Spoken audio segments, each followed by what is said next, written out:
We're going to be working on a plastic today. I haven't done a plastic in about 3 to 4 years. I'm not a huge fan of the style, but it's what you guys voted for in Discord, so it's what we're doing. And I figured it's a good chance to show off a pretty simple piece that's usually hard to get right. Bubble. Bubble is what we need next. Not relevant, though.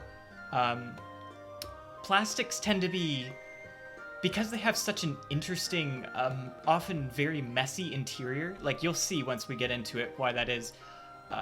It can be kind of weird to get them right, but usually flattening the colors helps a little bit.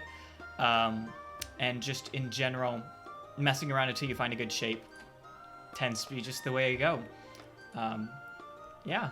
So let's go ahead and throw in the last param we need. In fact, I'll go over the other params since I was cut off, unfortunately. So we need bubble at what? Half? That sounds about right. So there are two main iterators that we're going to be working with here in order to make a plastic. We need spherical. We need a little bit, well, we don't really need eyefish. I just like it. I think it adds good warping. And then we need bubble at a value of about 1/2. So your spherical should be sufficiently high. A good, like, intuitive way of thinking about this is like using the visual editor here to like see the transform. Once it's out of frame, your spherical is at a good enough value. Now this is mostly for separation here, just like for zooming in, and so we can sort of get this ring around it. Now you may be wondering, what is this? Doesn't look like a plastic at all yet, or doesn't look like anything quite interesting. Maybe you find these sort of concentric rings intersected by a whole bunch of lines fascinating, but it's not quite what we're going for. Love to hear your words too when RTX decides that's allowed. Yep, kind of the governing factor here. I really do enjoy it for I don't know, just the AI noise thresholding is really useful. Getting rid of all of the background noise that may be happening at any random point is beneficial, but it has its problems. Sometimes it just breaks. Don't know why. Anyway, so let's get to it. So we're going to want to reposition this probably around here, and then what do I need to do with you? Let's see. Some larger value, I believe, for a good plastic, and then I gotta reposition everything carefully. So this parameter, this transform I should say, or iterator, isn't going to be what's affecting most of the structure of our plastic. For the most part, this is like really good for minor adjustments. You can sort of see that it's moving things around internally with respect to the sphere, with respect to the spherical and eyefish that we've already set up. So it's really good for minor adjustments, but we don't really need it for anything major. Our main goal is to work with this little transform, the main thing governing the whole shebang, and get it into the right position. Ooh. Let's not warp any of the axes quite yet. I don't want to. I'm going to keep it at a nice 90-degree angle right now, and I'm going to leave both axes, both components of the vector, I suppose I should say, at the same value, the same magnitude. All right, so what I should do, in order to really get everything nice and visible, is set that up to a high weight, really high weight. 80 was maybe too high. I was just choosing one sort of arbitrarily. And then this one, we'll leave it 1.5. It doesn't really matter too much. All right, let's go ahead and zoom out too while we're at it.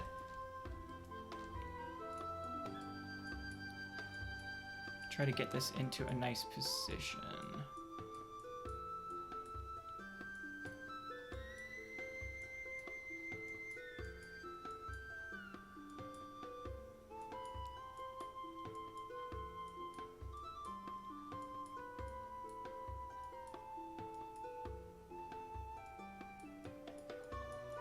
As you can probably tell, every little change, this is the ultimate representation of chaos theory.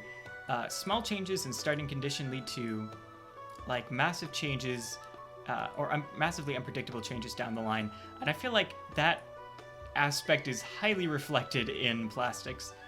They're one of those fractals that's just, or one of those fractal types, I suppose I should be specific in my language. That's just quite a challenge to get into the right place. Now, I could be aligning these a little bit better. Like, I could be aligning them on the grid boundaries and get something really nice. So you'll see for here, everything's nice and aligned. But for the moment, I'm trying to figure out where exactly I want it. Ah, there we go. Nice. I was trying to think, how far do I need to go before I get into the right position?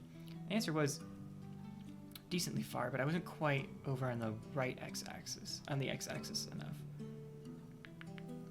All right. Now, previously mentioned, it's been ages since I did one of these, like a really long time. So this is as much an exploration for me as it is for you. I legitimately cannot remember the last plastic I made. In fact, I think I've only ever published one plastic, and it was back when I was just starting to learn how to make fractals. So, a really long time ago. I could probably actually fill this in with another iterator, or not fill this in, but like make some better adjustments with another iterator. Something like, I could do another spherical, I could do another bubble. Actually, another bubble would probably be better, wouldn't it? No, not butterfly, bubble. That's what, a half?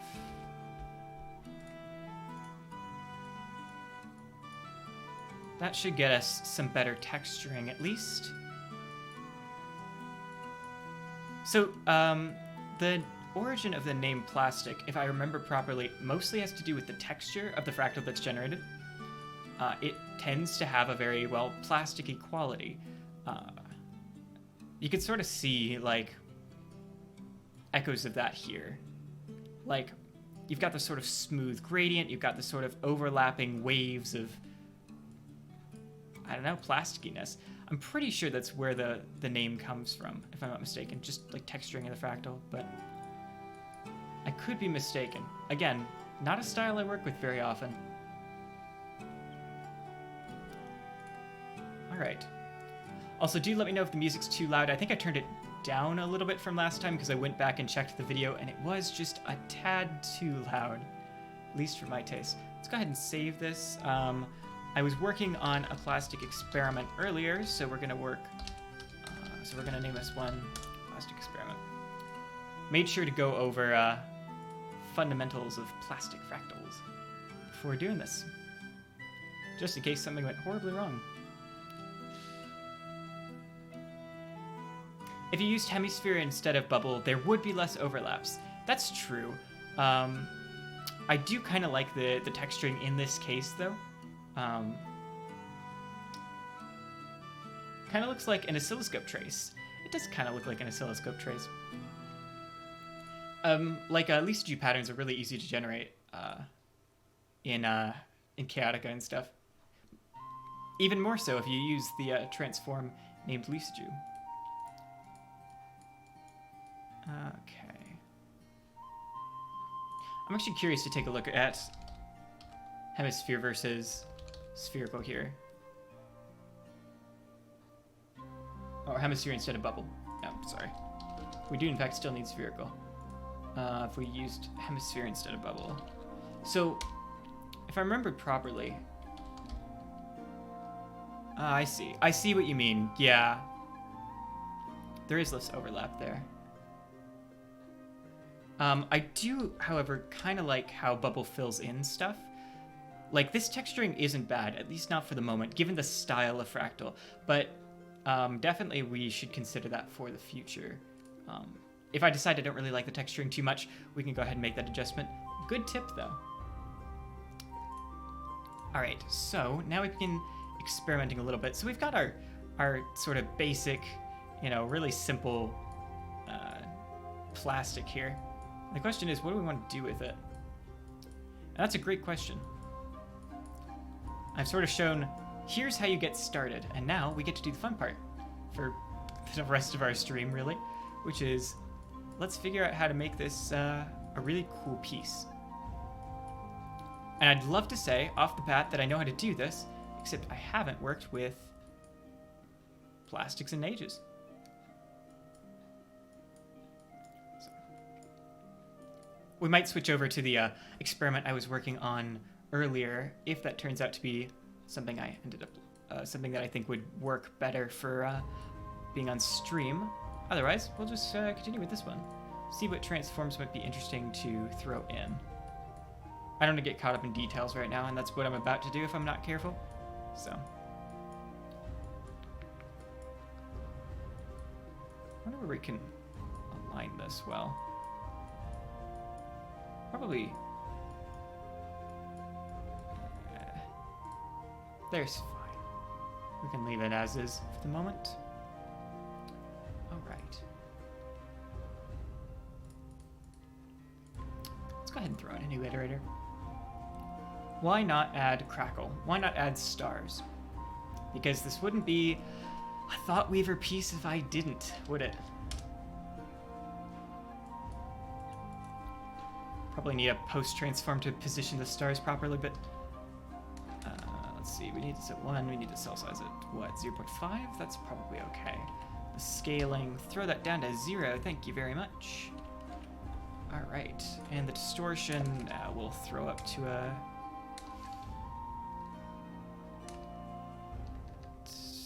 Does it really matter too much? Maybe a little. It's not making much of a visible difference, and of course that's the important part here. So, wrong one. There we go. So we could sort of determine just how many stars there are going to be.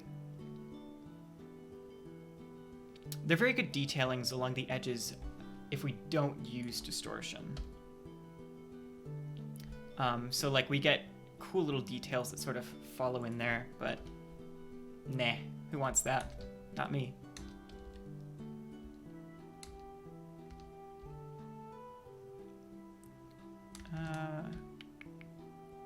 Yeah, we'll leave it like that for the moment. I am going to turn the cell size up so we get a few more stars here and there. Why not add that little detailing? Might get rid of it later. We'll see how this goes. I figured why not throw it in, because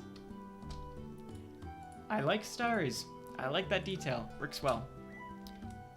We do need to keep this at like 0.2, right? Yeah. Otherwise the whole thing kind of falls apart. Which is why this is at 3, but that said...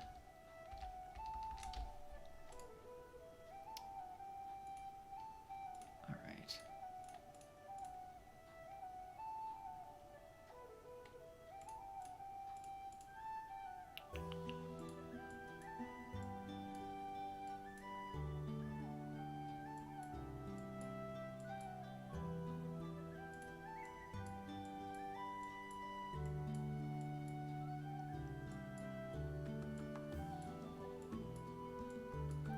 Let's go ahead and mess around with this a little bit more. It should be inverted, shouldn't it? Yeah. Nice, so that's symmetric, that's right. Okay.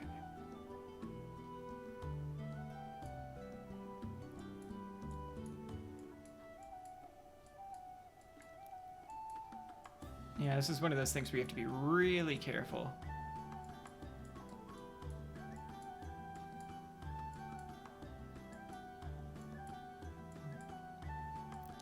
I just keep coming back to the same shape. Let us do away with that.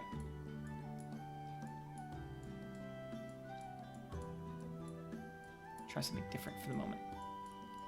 That's right, I could put it at the origin and return us to the lovely little rings that we had before. Or I could not do that, which would be a good approach.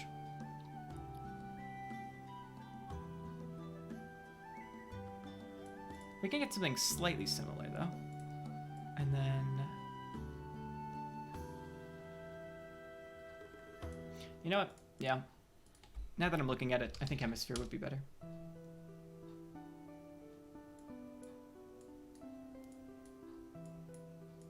How filled does that get us?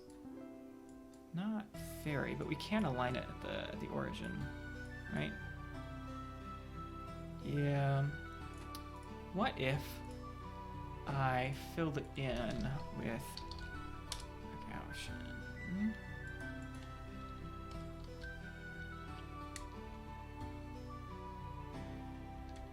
I was wondering if that would look good.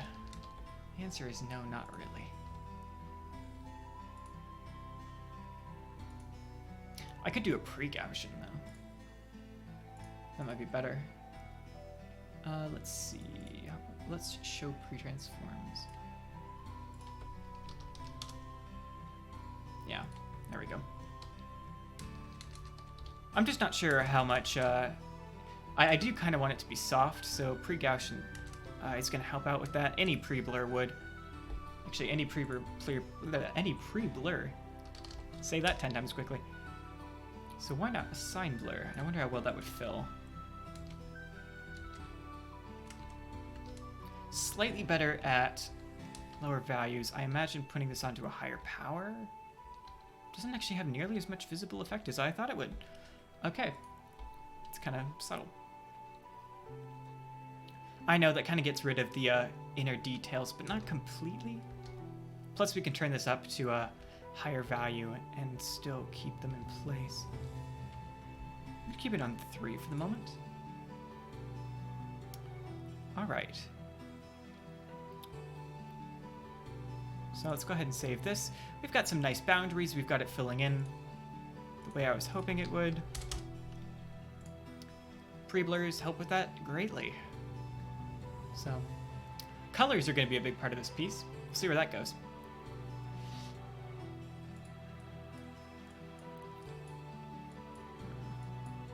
No, I do like it there. Okay. Actually, I wonder if we change this as well. Yeah, that'll tighten it. But let's say we didn't.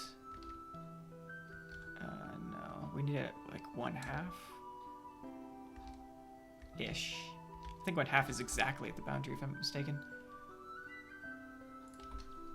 Though I don't think there's too much notable difference. And bubble works a bit better there because hemisphere creates a whole bunch of extra garbage that we don't need. Alright. I am going to change this so we change the inner detailing. I'm thinking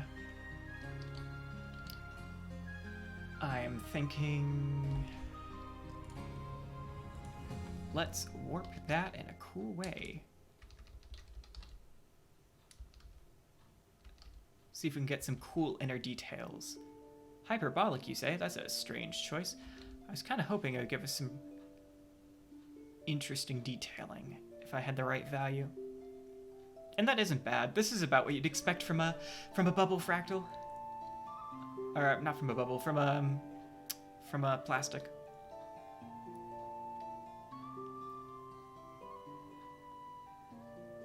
Not sure I like the detailing though. It's kind of a cool idea, but won't be good.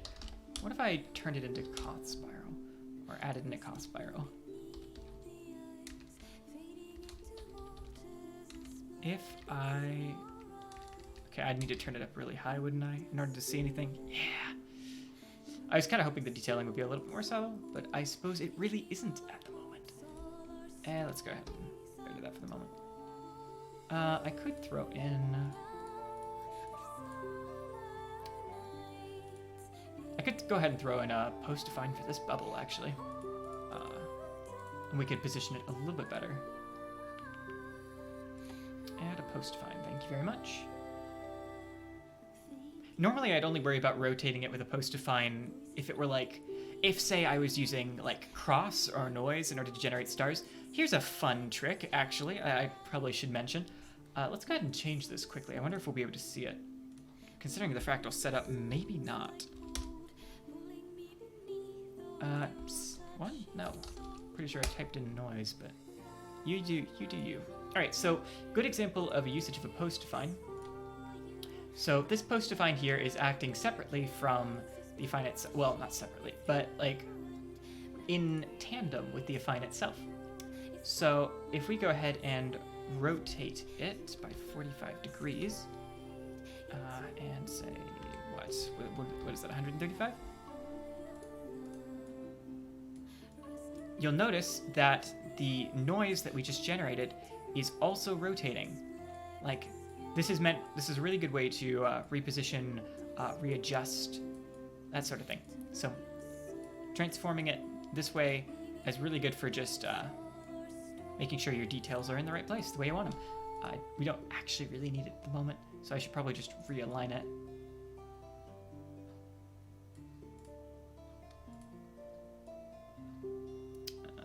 Could just snag the actual params, or the actual values, but no need to. Let's put this back on the bubble.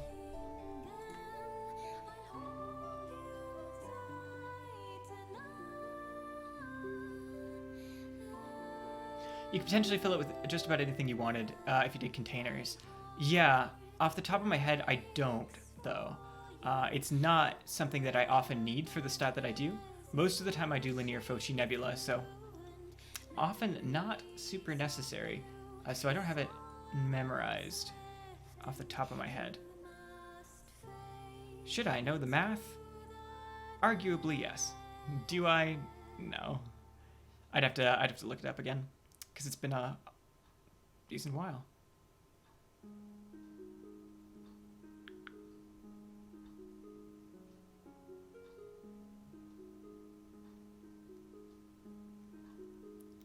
Wonder if where, like, I'm now just messing around with the post define because I like this sort of dissonant misalignment on the boundary.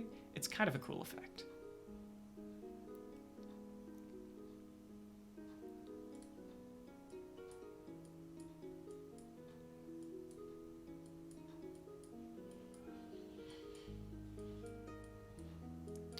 Let's see.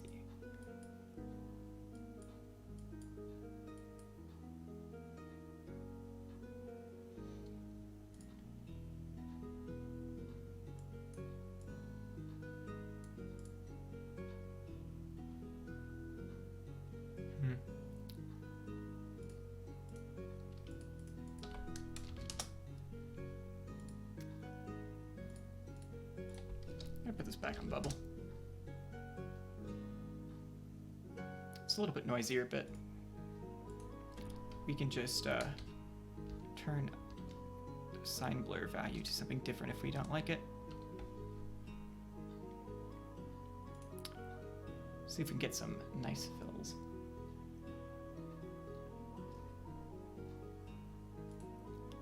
All right.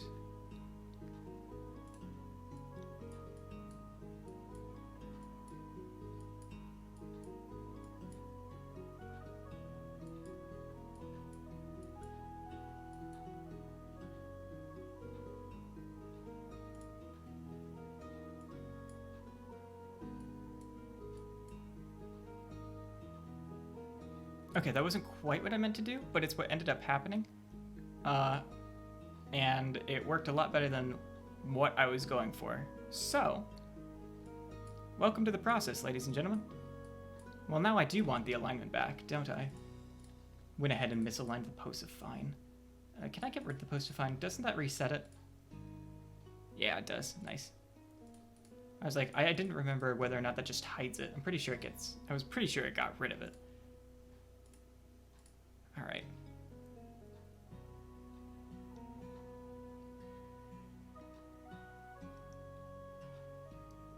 Do you make a lot of plastics, Iminiman? I was like contemplating how to say your name for a moment. I can't remember the last time I made a plastic. It's really just not my style. You could do some really cool things with them. Oh, I am Miniman. Gotcha. Nice. That works a lot better. If you DM my mod, who is A and then long number after his name, send the link. I'll take a look at that later, or you could just send it to me on Discord or whatever. Yeah, I haven't done a plastic in ages, but it's kind of cool to experiment and see what's possible for sure. That's why we're here, you know. This is meant to be a chill, let's learn about Fractal Art stream. I know the basics of a ton of different types, and I am really well versed in others. Foci Linear Nebula, that's my jam. Been making them for years, I know them inside and out, all the tips, tricks, and all that stuff. Spherical plants, been having a lot of fun with those over the past year or so. And I am now experimenting with tons of different stuff, because I'm sure people watching the stream want to be able to learn from this as a resource, so we're exploring it together. Here's the fundamental stuff, and let's explore what lies beyond. And part of that's what we do here, all that fun jazz.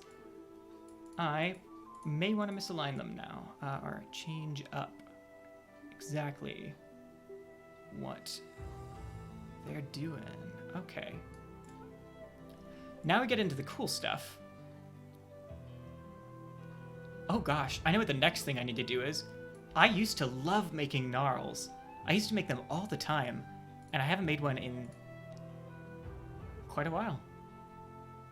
That would be a fun next style to go back to. I'd have to review it though. It's been a decent bit. Alright, so let's see. We have bubble at the moment. What if I put you back on hemisphere actually? No. Ooh. Okay, the softer boundary is interesting, but no, I like the harder boundary better. Or do I? Oh no. No, there's room for exploration here. That's a key part of what we do. I like it. Yeah, links are automatically censored because anybody might be a bot. We get bots here on stream every so often, and they spam links, and I don't want anybody clicking on them by accident. So, what if I did?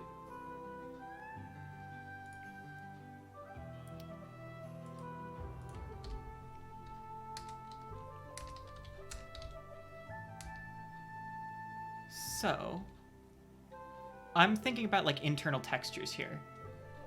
B-Wraps is actually not a bad choice. You can get some really cool texturing if you do it carefully. That's a key point. Do it carefully. Let's make sure I don't go past the boundaries of the bubble. Or in this case, I suppose it's the hemisphere. So...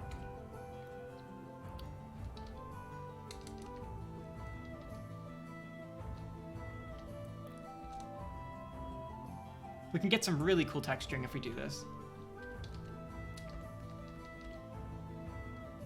Now the problem is, so we notice the fractal itself is now appearing in all of these lovely little, I keep wanting to say bubbles. I suppose technically all things considered, that's what they look like. So that's what I'm going to call them, which is cool. Not exactly the effect we want, but cool. I am using this exclusively for texturing at the moment.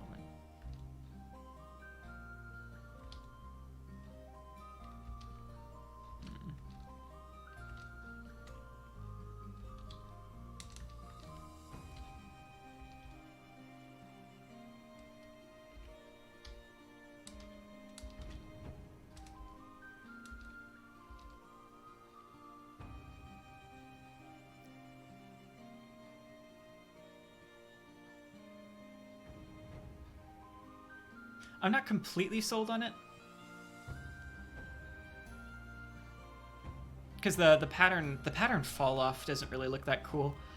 I wonder if we could use, isn't there a hex?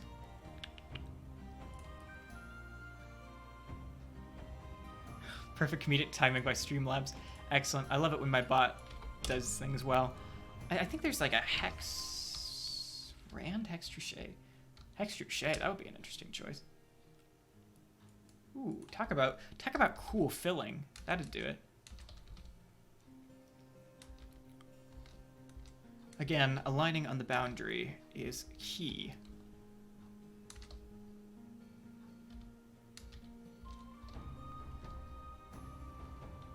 It's about 0.1.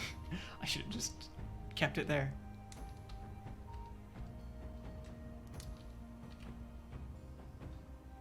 Trouche side.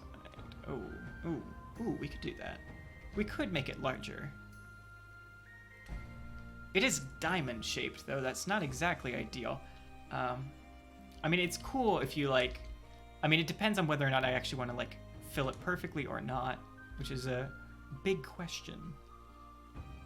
The other big problem is the warping of it doesn't look very cool, even though the center one looks pretty interesting. So we'd have to probably add something else into it as well. Something like...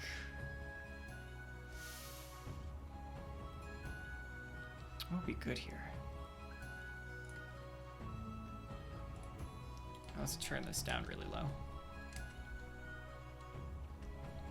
What if I threw in just something to give it a little bit more... no. Hold on. Should be doing this as a... there it is. Alright. Let's get this positioned a little bit nicer.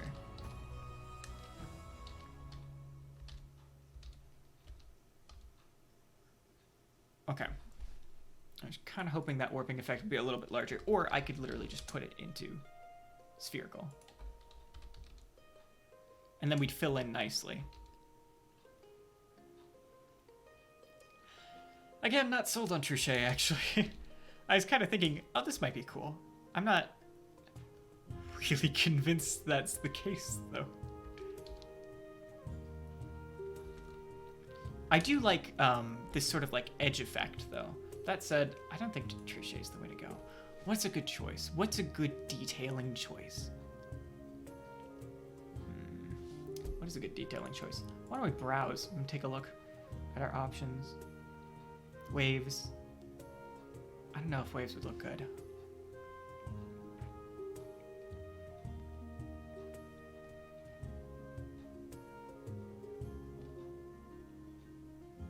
Oh, we could do something interesting. I mean, we could do something interesting with, like, one of the random generations, right? Like, one of these would be, like, cool details, like this, for instance. We just have to set it up properly. The problem I see is that while this is kind of cool, we do run into the problem of this aligns, but we'd probably want to use something like bubble instead? No, wait, hold on, not bubble. Wrong one. What am I thinking of? The one that wraps. Or we could just do a circle crop. But I'm not sure, because like, that does it in the, because all the warping is happening, what? Yeah, okay, sorry, I'm thinking about how this all happens. We should be able to align most of it with just a simple circle crop. And we got a cool hex effect now, which is kind of interesting. Like, I like the patterning. That's what intrigues me about this right now. That's what I think is good. The patterning is very sharp, though. And I'm not... Again, it works great at small detail levels, like in the center here. I'm not convinced it works well when you begin... when everything begins warping. Yeah, we're going to leave it as a unit circle. We are going to... We need to leave it at the origin scatter. I don't remember that. Oh, that affects the boundary. Huh. Didn't know that. Of course, we could get rid of the boundary in entirety, but it actually adds like a nice detailing to the edges because we've more or less aligned it properly. We could see it better if we look at the one right in front.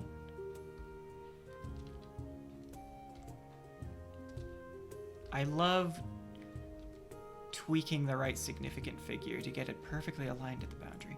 All right, cool.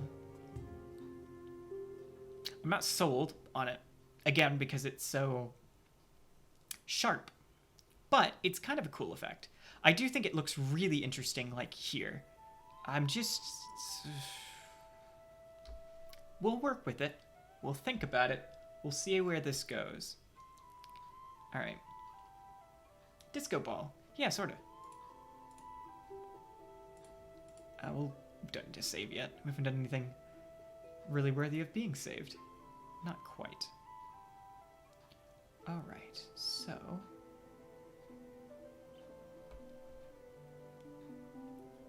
let's see. Sorry, Twitch chat just suddenly died off to the side, so I want to make sure that I'm keeping updated on all the cool stuff that's happened. Anything you guys might suggest or want to see explained, I'll do what I can. Alright. Let's see if we can work with this a little bit more. Like, overall, how are we structuring it, sort of thing.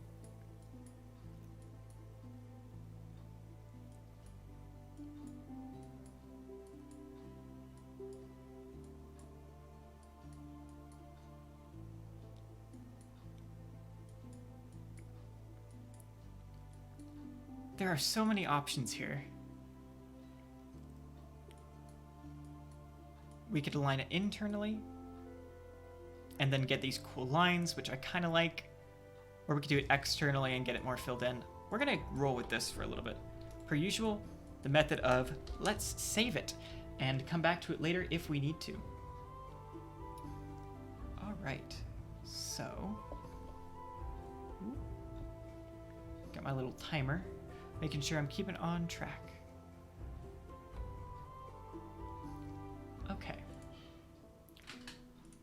So, where are we at the moment? Right, sign blur, that's what's filling in everything. I could get rid of that, but I think that leaves it too empty. So, we're going to leave that as is for the moment.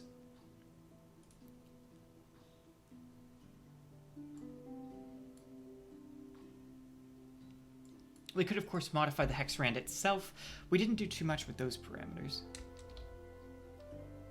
And I did sort of adjust it all to be filled like that.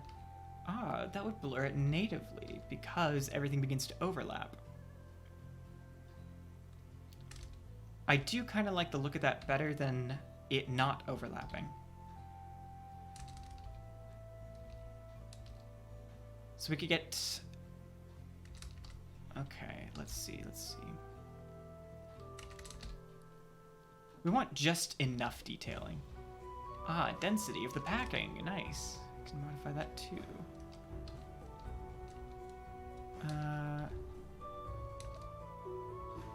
So, augmenting the amount of detail that goes there.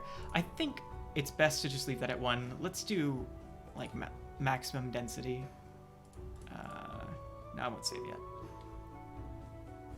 Alright.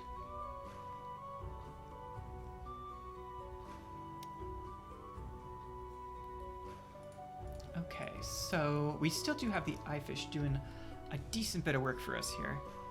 I'm curious to know... I could change this now that we're trying to align internally. To 0.18? Yeah, that'd do it. We fit in the bubble a little bit more nicely there. We still also have our stars, because of the crackle, that are acting in a sort of interesting way here. They're adding detailing in no particular way at the moment, so we'll probably need to change the cell size a little bit if I want it to be more pronounced. Or I could always just change the fact that it's distorted and get it to sort of create its own little spiraling shape. Not sold on that at the moment, actually. Take it back. Just a little bit of distortion's probably in our best interests.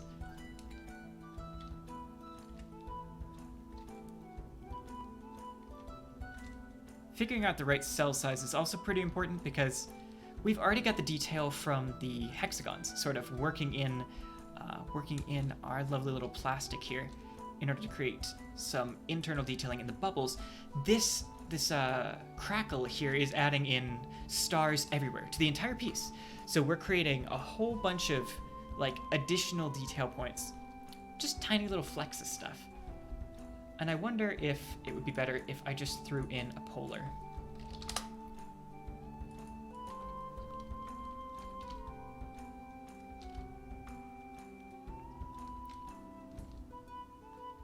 Wow, that needs to be really low. It's a lot lower than usual, probably as a result of all of the parameters that we're working with here. All right. now we can sort of see the distinction between what is like the actual hexagon detailing inside of the plastic and what is a star. What are these little cool movement? What are these little cool pieces now adding movement into the fractal? Gotta be careful about what you do with your detailing. You don't want too much and you don't want too little. Finding that balance. It's a fun trick, let me tell you.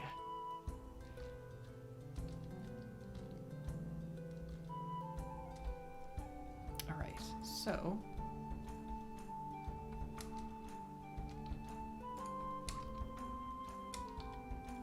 I could sort of collapse it closer to the center. Not sure I really want to do that though. I should probably have the this at 1 because I have the polar set relative to what the crackle's at, so we get these cool little comet-like rays. I'm wondering if it's too noisy though. If that's too much. And it might be. And we could fix that by either increasing the cell size or by just getting rid of the getting rid of the stars entirely. I do like what they do at the center though, here. Like towards these main focal points that you're going to be looking at in the image, they add a decent amount of detailing that's interesting. Like if we got rid of this entirely, right? Like there's this sort of empty space because the hex detailing that we have inside the plastic itself is no longer visible. It basically all looks meshed together. What the stars do is allow us to keep pinpricks of that detailing towards these focal points. It keeps the piece interesting, if you will. I'm not completely sold on them, but it's maybe better than nothing. Let's go ahead and save this version and keep going with it. Sounds good to me. All right, so let's take a look. What were we working with here? Right. Now the question is, do I want to make any large changes to the structure here? Do I want to begin making changes to color? I'd probably do there. Curious to know what we're working with at the moment for a palette. Some random nonsense. I should probably change that. Let's pull up Chaos Helper. And since I didn't design any gradients that would be good for this, let's see if Tata's used to make a decent number of plastics, didn't she? Pretty sure she did. So let's go ahead and copy the XML to clipboard. Go into Chaos Helper. There we go. Paste from the clipboard, and let's take a look at what gradient packs we have. I'm going to use Tata's pack number 1. That's fine. Let's see. Select gradient. So let's take a look at these. If I remembered, I don't remember if... No, gradient 9, 10. I don't know which of these Tata's used. I remember that Tata's used to do a lot of plastics, though. So let's choose one that looks nice and roll with it. I'm voting this one. Now we gotta work with a little bit of color. Normally I save this for the end, but we're at 45 minutes already, and we have a pretty cool looking structure at the moment. I think it's kind of interesting. Again, not 100% sold on the hex at the moment, but hey, you know, you work with what you got.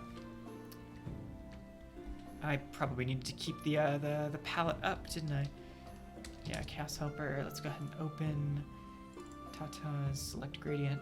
It was this one, wasn't it? Yeah. So let's take a look at this to know where we're getting positions from in order to color our fractal. Shout out to Tata's for making these and having them ready for us to use today.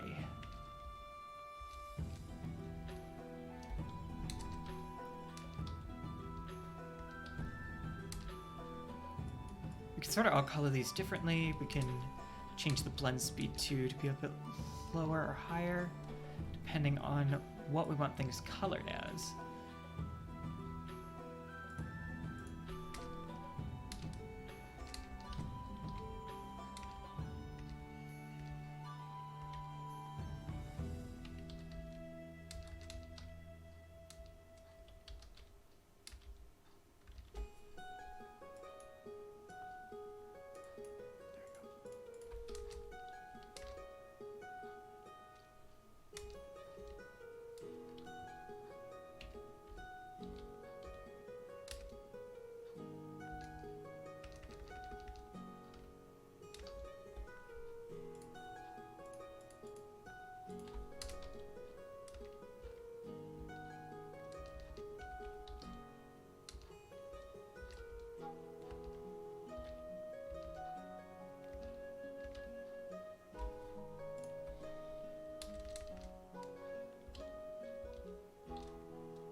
All right.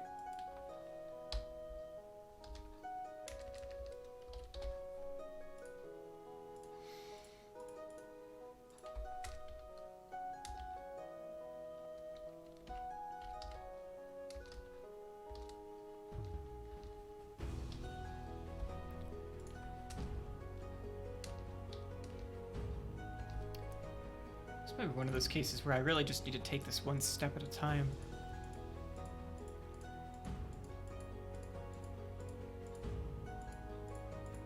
Quite literally. We're just gonna step through the colors. Oh, getting colors right. What a fun activity. I say, not meaning that at all. Coloring can be extremely tedious, that's for sure. And tends to be extremely tedious. Especially if you don't have good intuition for how the colors are going to map over everything. And in this case, for a plastic, especially a plastic we've warped this way, I'm afraid I don't. Were this a linear Foci nebula, I would have great intuition because I would know exactly how it works. Given, okay, so let's move this to like 0.8, 0.7? 0.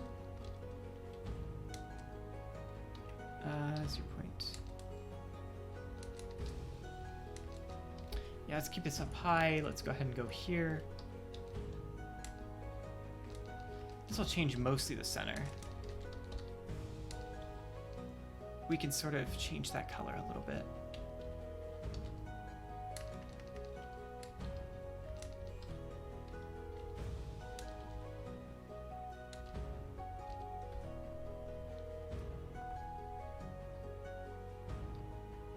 Oh wow, a lot of stuff happened, and I just kind of missed chat over on the side.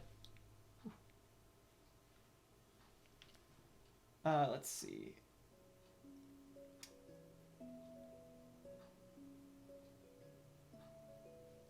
Never mind.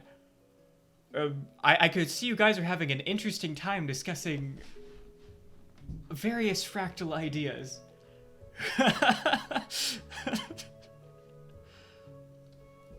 Also, my hair is a complete mess at the moment.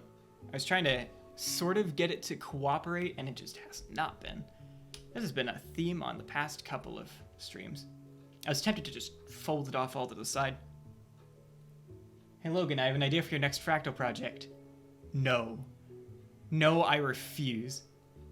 The irony of this is that it's possible, because there's a plugin that lets you insert images, so you can like tile them or like make a fractal out of like whatever image you want, so long as you like point to the source correctly.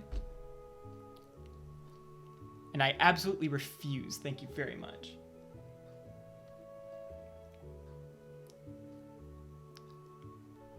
All right.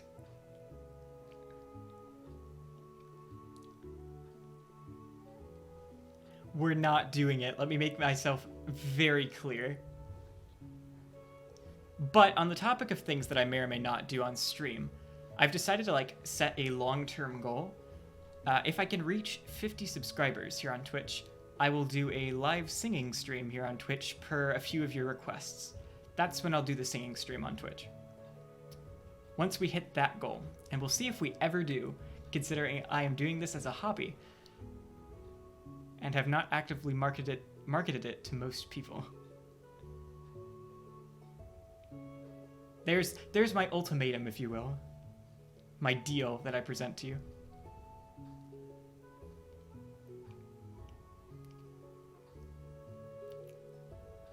All right, so colors. You know what? To hell with this. Let's just go ahead and don't do what I'm doing. I've said this before, I'll say it again. I'm gonna randomize the shaders. This is probably gonna turn out horribly. Probably about as good as we got just trying to iterate through them.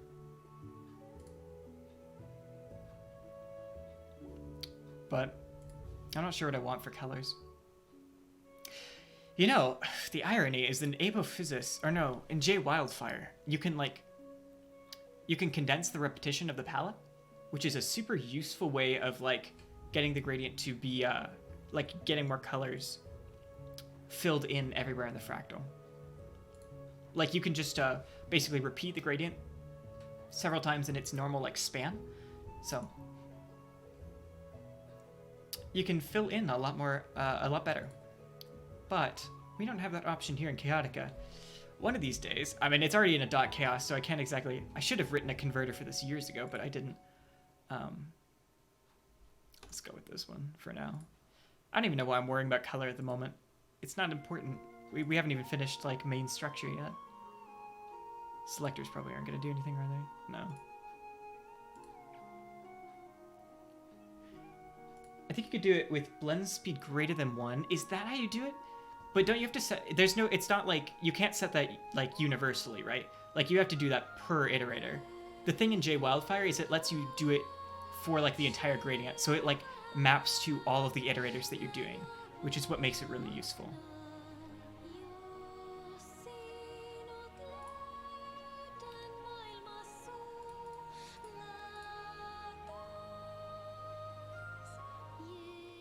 Apo has that option, too. I thought Apo did, yeah. I use Apo nowadays most of the time when I do 3D stuff. Like if I want to do like a flower, I never do 3D flowers anymore. Not that I do flowers a ton anyway, but like 3D stuff. Mostly as a tribute to like C91. And Sylvia and I haven't talked in a while. It's kind of sad. I hope she's doing well. Let's go ahead and throw this into a Mobius instead of a linear. Strictly better. I praised that far too many times in the past. So fun story. Let's talk about fun stories in the Fractal Art community. Back, it was my second year doing this, I think. Second or first year. And I met Sylvia, who is an absolutely phenomenal fractal artist. She is the queen of flowers, let me tell you. She's designed some absolutely beautiful fractal flowers. And it was about Christmas time. And we decided to do, what was it? The Fractal Artist's Secret Santa, I think it was. I remember back in the day. And, no, it wasn't a Secret Santa. It was just like a gift exchange. And C91 and I got paired up for the gift exchange. And she was like, I need like a woolen hat because I'm going to Germany for the first time, like to visit my boyfriend for the first time in a while. And she didn't have like a little woolen cap. And so I bought her one off of Amazon, and she sent me some Italian chocolates, and they were phenomenal. Some of the best chocolates I've had in, well, just some of the best chocolates I think I've ever had. They were really enjoyable. She sent like this like bag of them, and they were really tasty. They were really good chocolates, I gotta say. I don't really know what I'm doing with this Mobius at the moment. I'm just sort of warping things while telling a story about Sylvia and I's gift exchange adventures back in the day. Of course, that was quite a while ago. I miss those days in a way. Back when anybody who's here who's in the Fractal Art community, maybe one of you remembers Apo Shack back in the day when DeviantArt chat communities were actually a thing. When we used that before we went to Discord. Gosh, those were the days, weren't they? All right.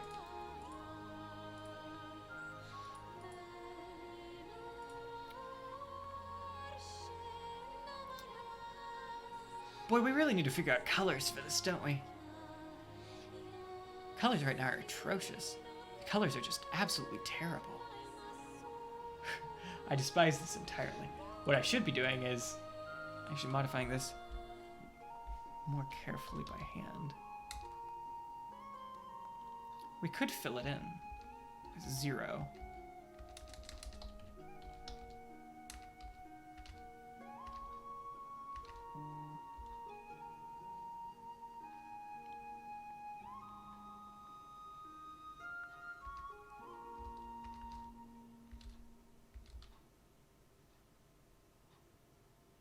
Heard a lot about Apo Shack. Yeah, it was a great time back in the day.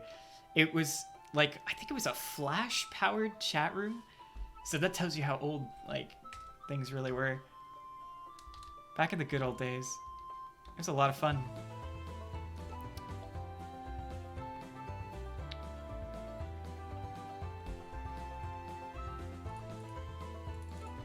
That was back when I was just getting started. Literally making things at random, trying to figure out how everything worked. reading up tutorials and stuff like that. That was a fun experience. A fun part of my fractal life, I suppose. Okay, those colors are slightly better. The question is, where is the proper boundary between red and that sort of white center, you ask? Great question.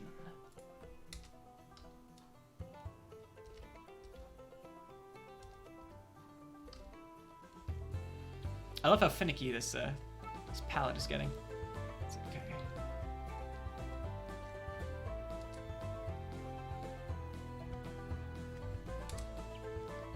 Gotta be super precise with how you change things.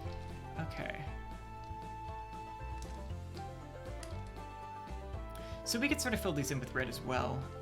If I change the blend speed to be super high.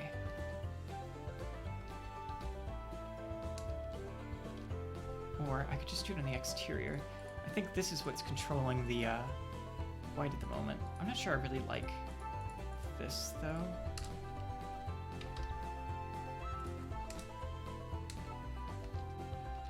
Sorry, blend speed is 0.1. There we go. And just set that to 0. So we sort of have white there.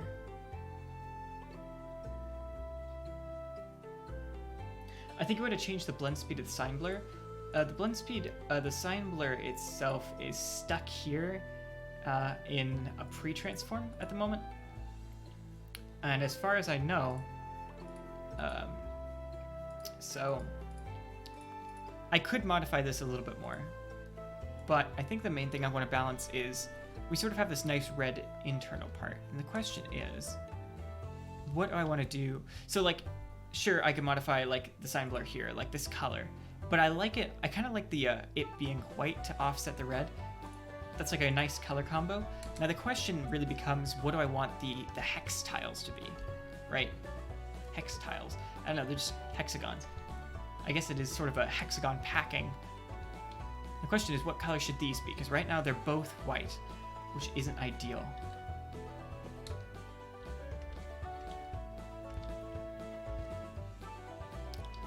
And I'm not sure what's best.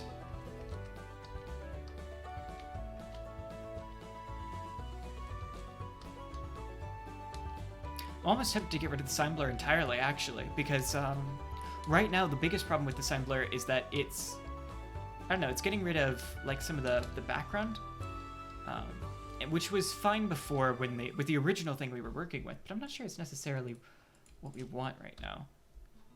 This will make it a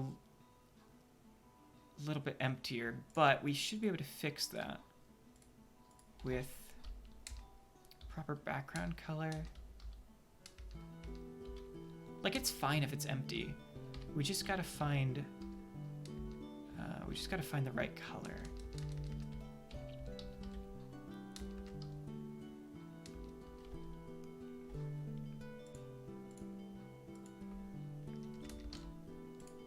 So let's go ahead and modify some of the response curves a little bit.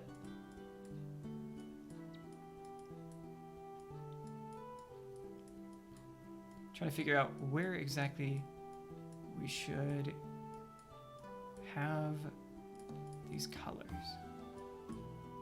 The biggest problem with not having that sign blur is now there are sort of empty patches in the hexagonal tiling. Now we could fix that and make it look slightly better. I mean, we could fix that by making more spaces, which would make it look slightly better. And what we can do in order to do that is to decrease the density. That said, it actually looks better with increased density. Having just small gaps is actually slightly nicer. All right. We'll probably need to make some other changes as well. Let's increase it on there.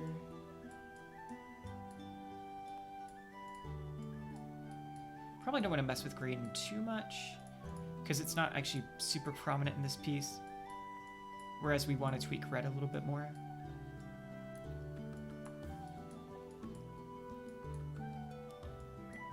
Really increase the middle part of the response curve and the highlights. Mid-tones and highlights. That's what it is. All right.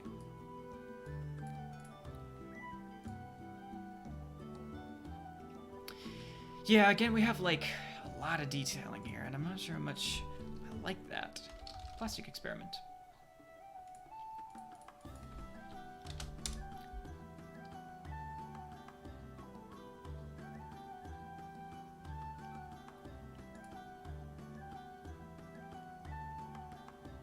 So, now we've got something slightly better. Alright.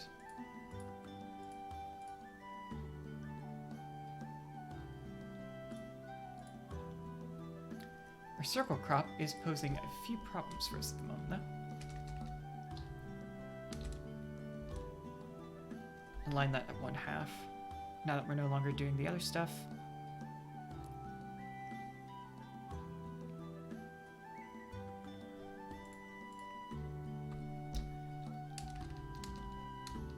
Sorry, keep that at the unit circle.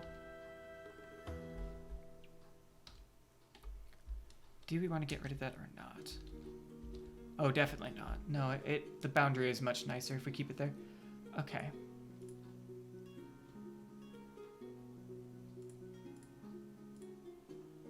Again, wondering if the stars are a bit much. Wondering if I should throw back in a pre-Gaussian or a pre-sign blur to fill it in. Not convinced that's the best way to go. What we could do, of course, is just stop the jitter that's happening right now on the hexagons themselves, or cause them to overlap more.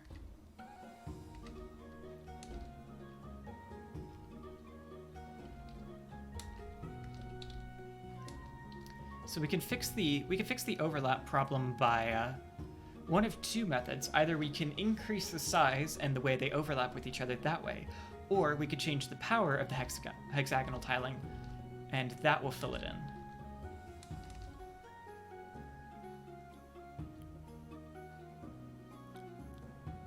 We get a sort of cracking approach if we do that, though.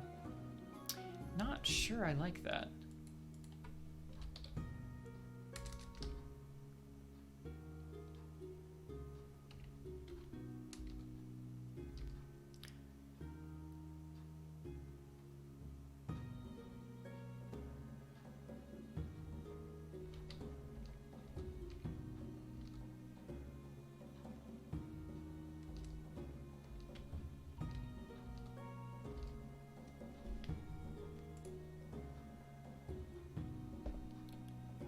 Okay, let's switch this back to bubble.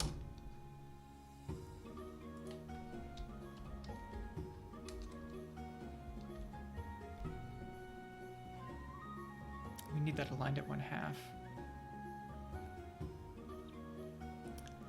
But the bubble does kind of create those two, yeah.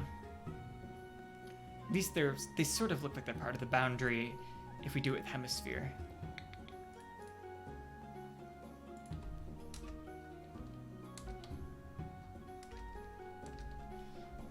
We need that at 0.19 actually.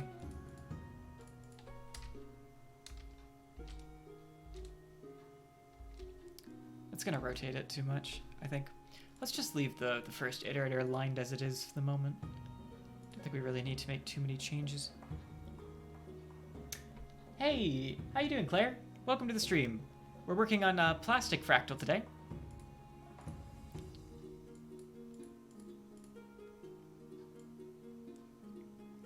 How's it going? Did you have a nice birthday?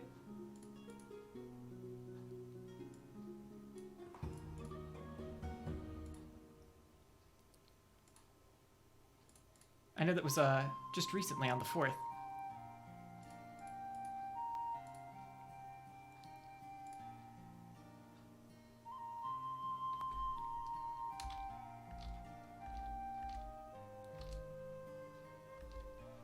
Now we need to keep it at the okay.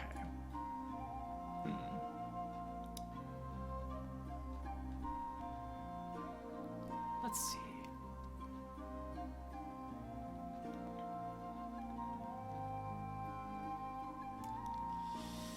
Yeah, okay, so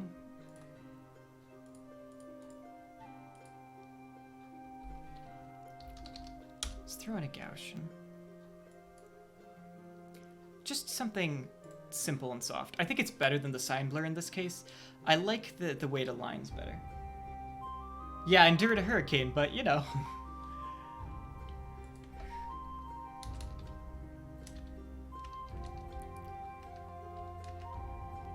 Yeah, we need this on a high power, so it creates this cool sort of boundary effect. Not that high, but a high power.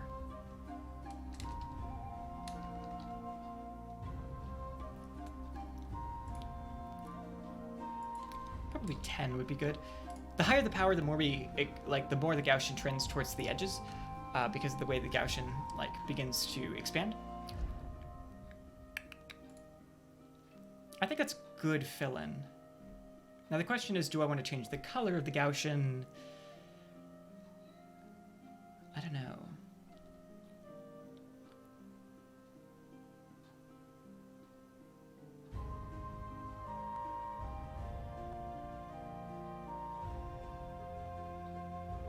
Place yourself on... Oh no. Oh, is my camera covering stuff up? Oh, I'm so sorry. I thought I aligned it correctly, but yeah. We gotta find a good place for the camera during these Fractal Art streams. I'll probably move the camera to honestly, bottom, if I switch if I move stream chat up a little bit and then move the camera down to the bottom left, I think that would be better for Fractal Art streams. The place it's in currently is generally good for the variety of streams we do, but you're right, I definitely shouldn't be covering up the node editor. In fact, I could go ahead and switch this now, and hopefully that's slightly better. You don't get to see the whole fractal rendering, but that's okay. I post the results in the Discord when I'm finished anyway. So hopefully that's nicer. Sorry that I was covering things up. My bad there. I'll probably post the params for this or something after I'm done in the Fractal Art chat, or in the Fractal Art channel on the Discord. We could just go ahead and switch the windows for now. It's perfectly fine. So we don't do that in the future. But yeah, sorry I was covering things up. My bad. All right, so where are we going? So yeah, Gaussian definitely works better here. I was thinking sign blur, but honestly, the Gaussian looks nice. Now the question is, do I want to change this from hex to something else? I do think I need to go ahead and save this to mod 10 since we've made a decent number of changes. Kind of like where it's going. We'll figure it out. Maybe we should change the shader for the Gaussian as it stands. Not sure if I want to or not. I should probably, where is Chaos Helper? That's okay. We could sort of infer it. So we get to red area.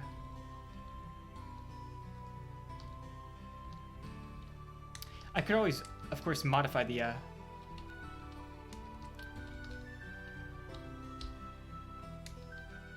That's a really cool effect, though. If we get rid of the opacity and it just sort of has this sort of, non-filled, effect in the center. I kind of like it. Definitely decreasing it is necessary, though, in this case. So...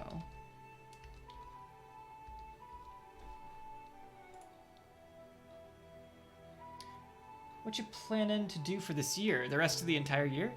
Let's see. I mean, I'm going back to Caltech in, what, about 2 months?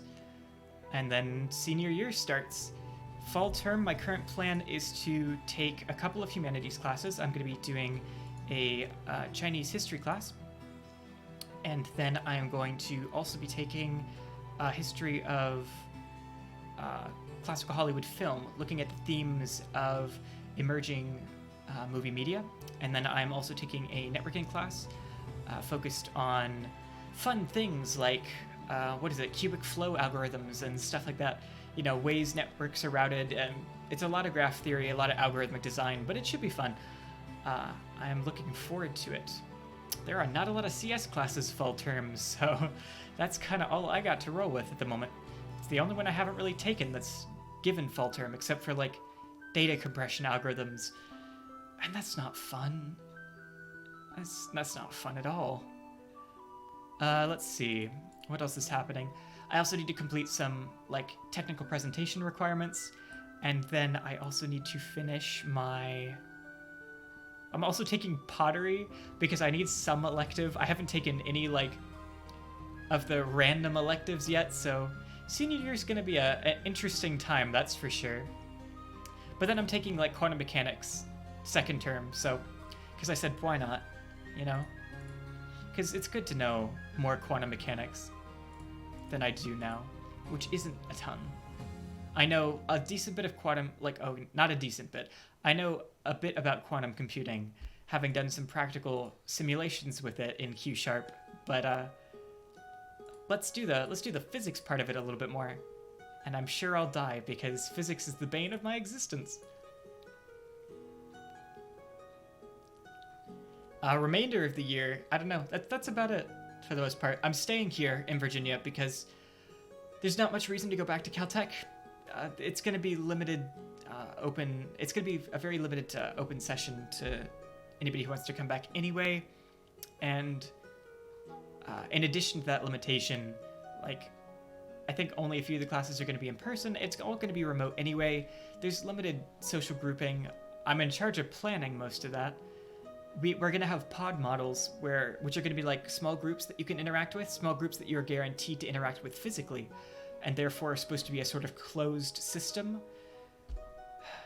It should be interesting, that's for sure. It's probably going to be 2B, not 12B. My physics... I didn't take physics, like any physics classes, for the entirety of last year. My physics is not up to snuff. It is not a field I am super invested in, that is for sure. So. Alright. I figure it's good to know, especially if I do more practical quantum computing stuff in the future. It's very beneficial to understand the underlying physics of it, so. I figured why not go ahead and learn more about it. Yeah, I don't know. I mean, I could do 12B. I'm just kind of like... I liked 12A. It went well. But I also know that there's not much relationship. There's not a ton of overlap. And my physics is kind of out of date, so... Doing the more practical side of it, especially since I would be a little bit more practically invested on the quantum computing side, might be better. I don't know. We'll see when I sign up for winter term courses. That's like... what, 4 months from now. They do use the same textbook. That's true. I do remember hearing about that. I'm probably gonna have to poke you and Aru for help when I need it on all the quantum mechanics stuff. Aru, you're not going for a minor in CS, right? You're just doing math.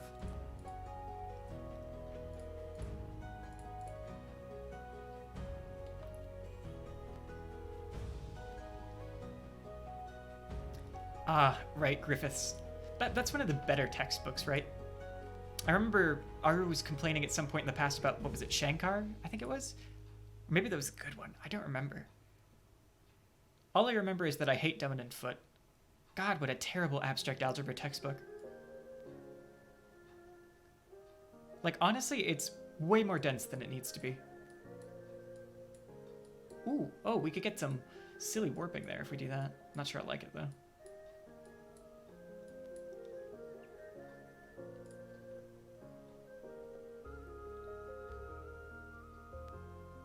Shankar's stronger on the math background. I imagine that's a lot of analysis, yeah.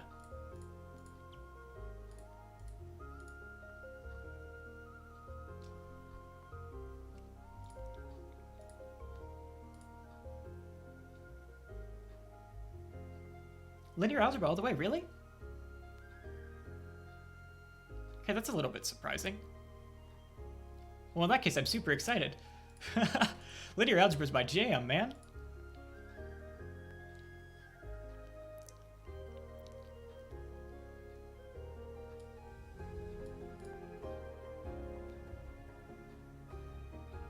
Steppy cat. Okay, I don't remember that meme. Anyway, I'm sort of getting distracted by thinking about a quantum physics class that I haven't taken, that I'm going to in the future anyway. instead of working on this fractal, which is what we're here to do for the next 40 minutes. Yeah, do DM me with it. I'd like to see it.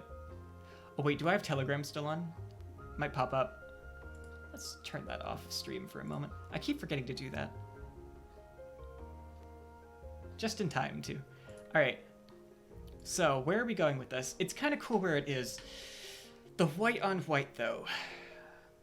The white on white on the inner part of the bubble. Not convinced I like it. Also, really not convinced I like the extra stars. I just think it's too much.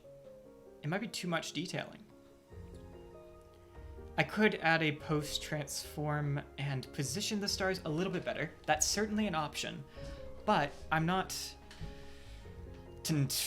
sure I want them to begin with at the moment. That's too many stars. Hold on. Let's put this at 1. It's too few. Oh boy, getting the detailing right. This is going to be a fun time. I just know it. All right. Again, the one thing I really like about what the stars are doing at the moment is in this sort of inner part here, they're creating a nice spiral of detail that goes inside to the central part, which the hex tiles don't fill. Like, there's a lot of empty space without these stars. I'm just trying to figure out what the right amount of stars is. What if we get rid of the comet tails? No, I take it back. I like the motion. The motion of the piece is too good to ignore. Disco Inferno. Good. Alright, so... Alright, let's go ahead and...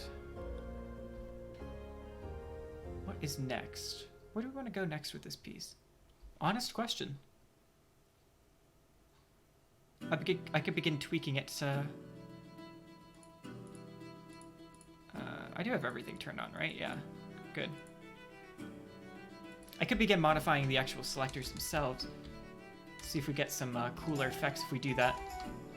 Iterator 1 needs to, in fact, act on itself. Yes, that is a logical thing for it to do. I do like the borders, so we're gonna leave that as is. We need the hex sort of.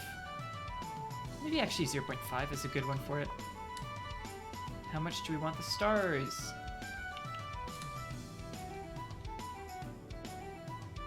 I think actually a little bit subtle there is a nice idea. I'm gonna leave the base weights as they are, and just begin modifying this a little bit more. Sorry, we need iterator 1 acting on its iterator 2 acting on itself. In fact, how intense do we want that? It's all or nothing, isn't it? Yes, in fact, because that's how that works. I don't suppose these are going to have much effect at all because they're... Yeah. No need to worry about iterator 4 there. This one's the one governing the circle crop, so its effect isn't going to be much anyway. If we change the selectors. We could, of course, change the base weights on these to be a little bit more intense. Again, the question is, what do we want the balance of red to white to be? It's an important question. We do need to answer it.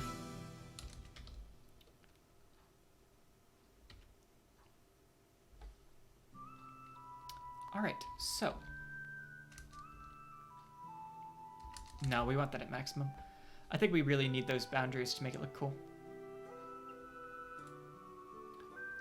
Alright, so selectors. That's not going to take up the next half hour, is it? Not really.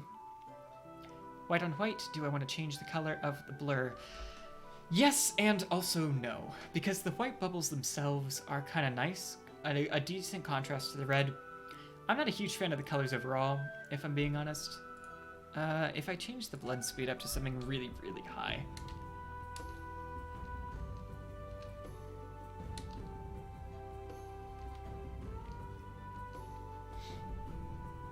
Oh wait, that's on, yeah, that's on iterator 3, that's the right one.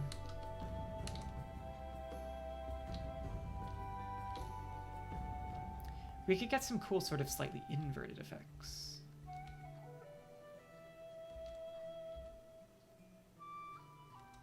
With sort of like red outlines internal on the outside of the sort of inner part of this plastic, and then white on the interior, which would be kind of cool.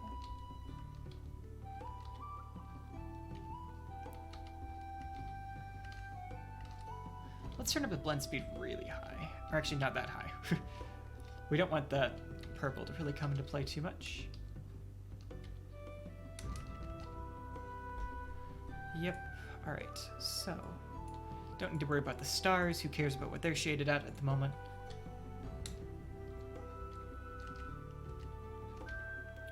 Could change the bubble color so it matches.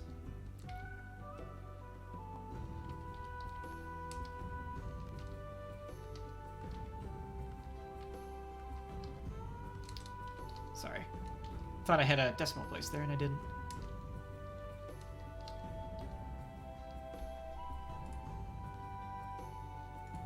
Alright.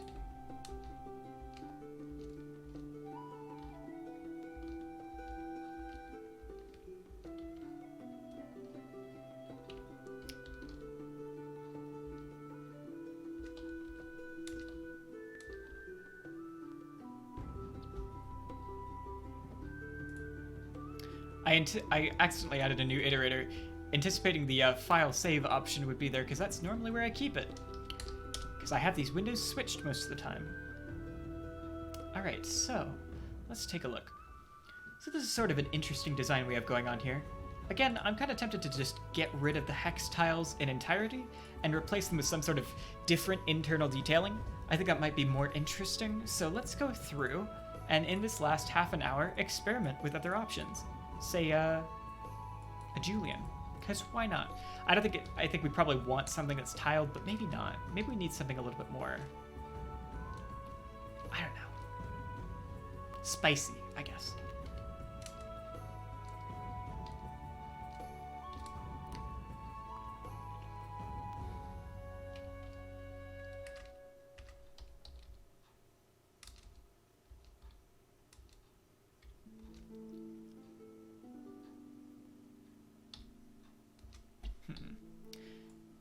Okay, I think maybe keeping it to a tiling would be a good idea. I'm not sure I like the messiness, honestly.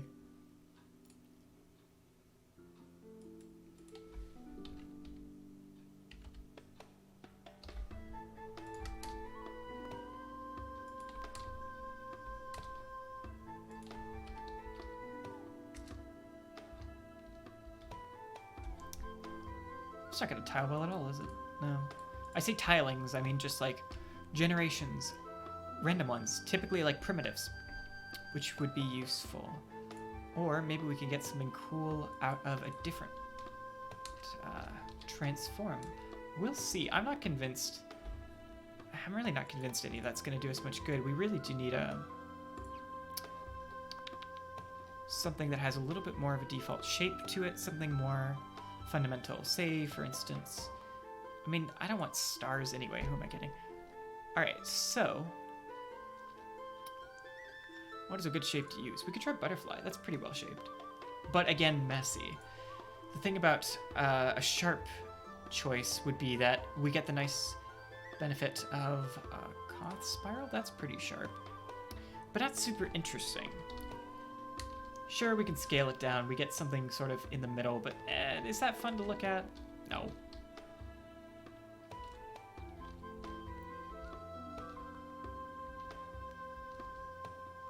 Look at those magnetic field lines. Look at those magnetic field lines. It's not really what they are, but it's what they look like.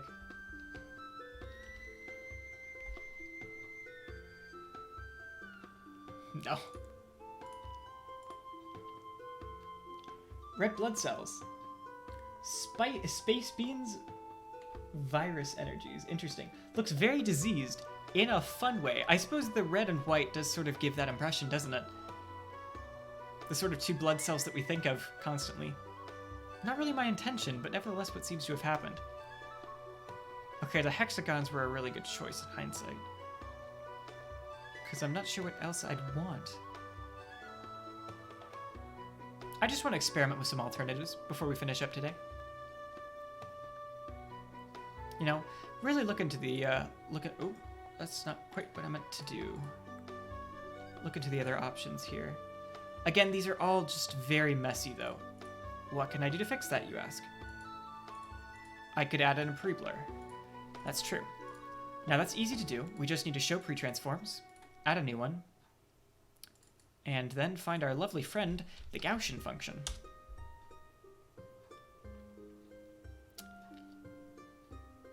And there you go, ladies and gentlemen. That's a quick way to fix that.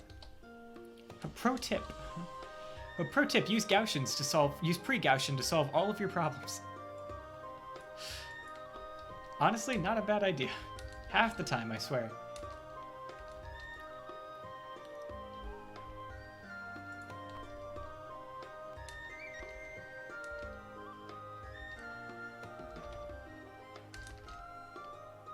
Now the question is, do we just want vertical positioning? Maybe.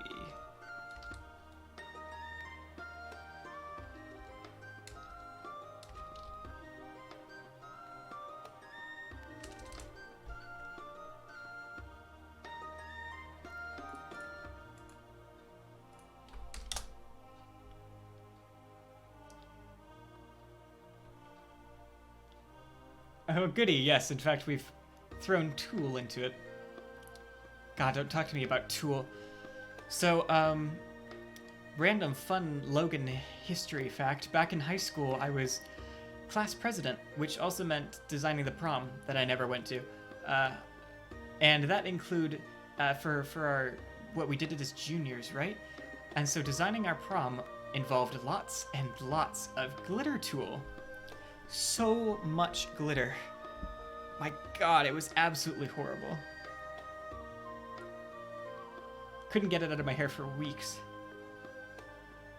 Yeah, Claire knows it. Claire knows the absolute nightmare that I'm talking about. Boy, that was a phase in my life, I guess.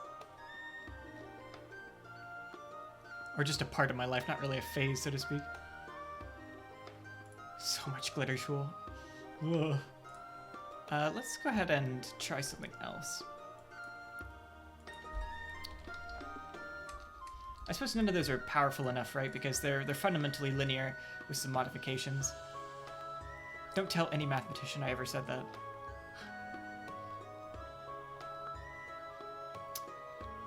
Could try waves. That might give us some cool internal structure.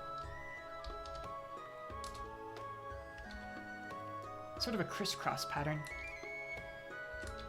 But not once we change the vibration direction and a whole bunch of other stuff.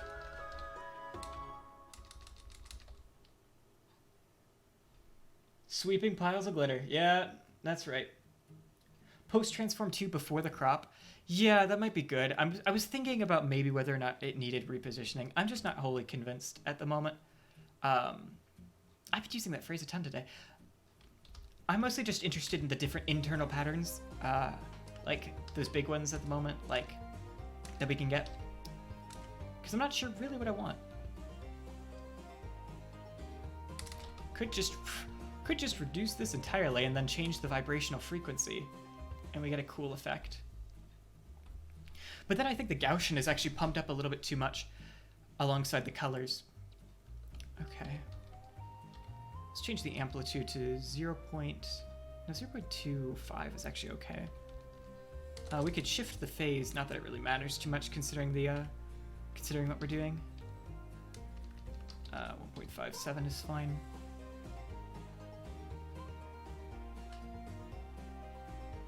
For the record, you may be wondering, why 1.57? Well, you may notice that, in fact, this relates directly to half pi.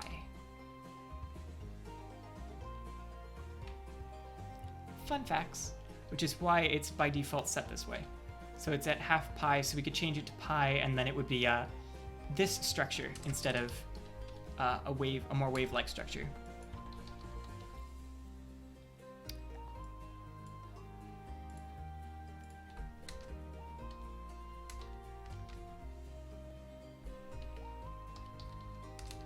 We could just set the phase to 0. That's not super important.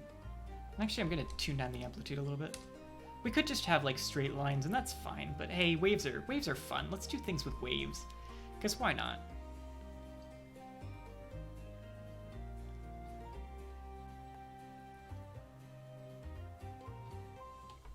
If that's at me, then no, absolutely not. Nerd. Nerd, says the math major. Yes. But yeah, that's a fun fact for you. That's why the vibrational direction and angle are set the way they are, because it's exactly 1/2 pi.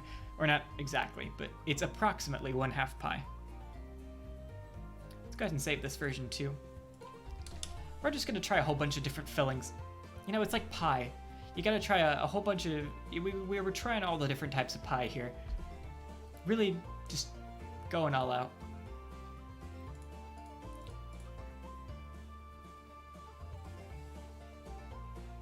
We could also, of course, try throwing in, per I'm a Mini-Man's suggestion, we could add in a different post-transform here in addition to the circle crop to help us out with positioning a little bit more. Which could be fun. So I'm going to throw in a Julian, because that'll get us some really cool results. I'll set that at 1, Julian power at like 2, Julian distance at 2. So this'll sort of warp it in a really fun way. The warping is actually hopefully completely visible now that I've moved my camera. You should be able to see what exactly the transform is doing for our piece here. Now if we leave it at 1, we can sort of like fill this sort of external region as well, which is kind of fun. Before the crop. Yeah, but if we do it after the crop, we still get some of the warping effects. Which is cool.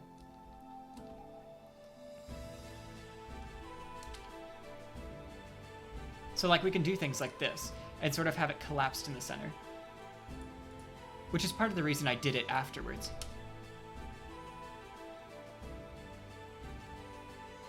Oh yeah, pie, haha. It's like different types of pie. I mean, we're just talking about pie.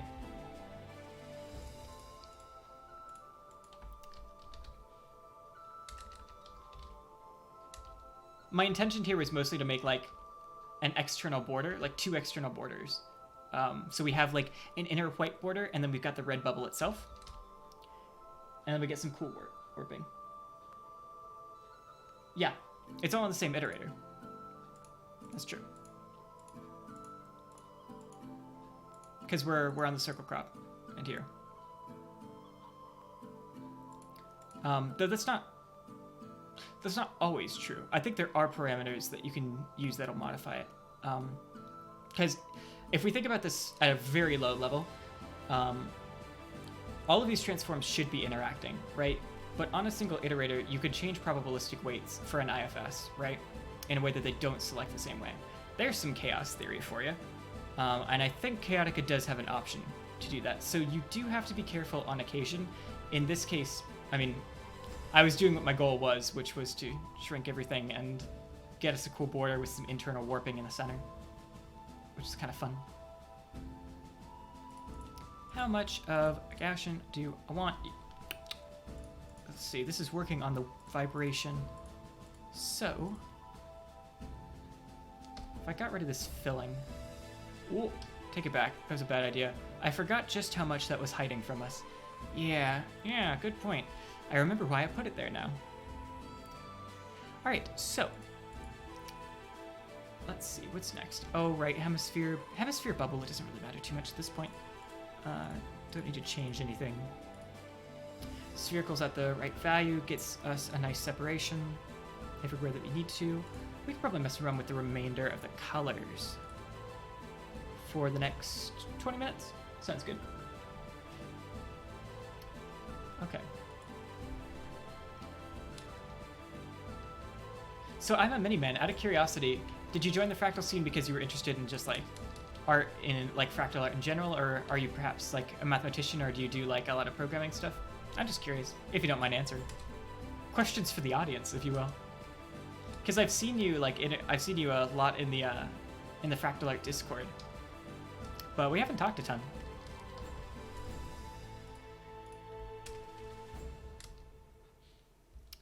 Do I want to throw the gamma really high? No, not in this case. Just really into Fractal Art. Nice. I took a hiatus from Fractal Art not too long ago. Not because I wasn't enjoying it, but I don't know why I'm changing vibrancy. But because I was really busy with schoolwork. So I just didn't have time to focus on stuff anymore. On making new fractals, which was really depressing. I don't know. I really enjoy making Fractal Art. And there's so many techniques that I haven't explored. For a long time, all I made was photolinear nebula because I just loved space.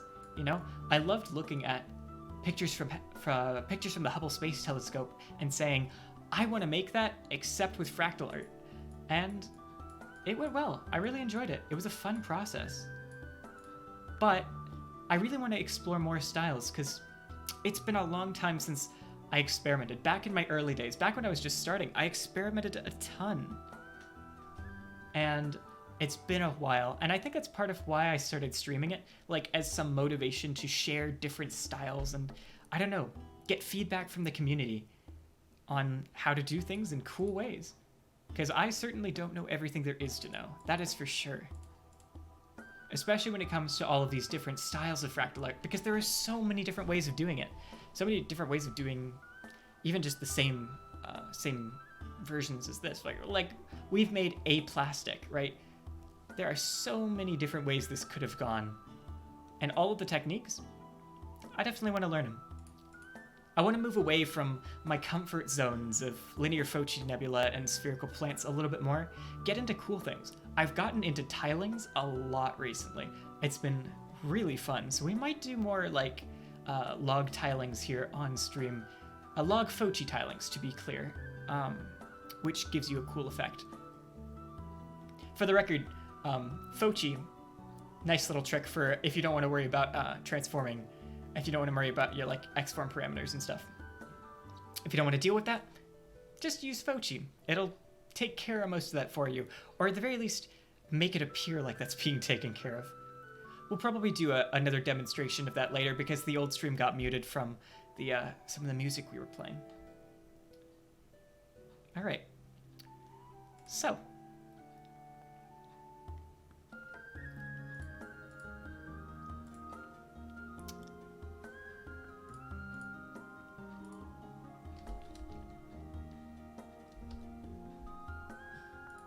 I don't know if you've talked to Jess a ton, but she's also just super into Fractal Art. I think she's like she got her English degree, and I don't remember what she does now. We met up in Seattle like a year ago to have a little Fractal Art thing that we did together, and I showed her some of my fun techniques that I learned from doing Foci linear nebula, and we made a, I'm not even sure what to call it. We made a fractal together, and it was a ton of fun. We went to a library, then we got some Vietnamese food. It was awesome. It was a great time. I've only ever done 2 fractal meetups, but they were both very enjoyable experiences. Why did I click transforms? Let's go to shaders. I'm just curious to see if it gives us anything interesting. My guess is that the answer is probably no. You made a fractal baby together. Oh my god, no. No, don't say those words.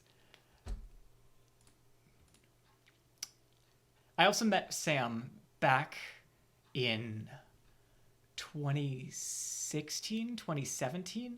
He's a great guy. A lot of fun. We actually didn't talk about fractals that much. We talked about Project Euler problems. For those not familiar, Project Euler is a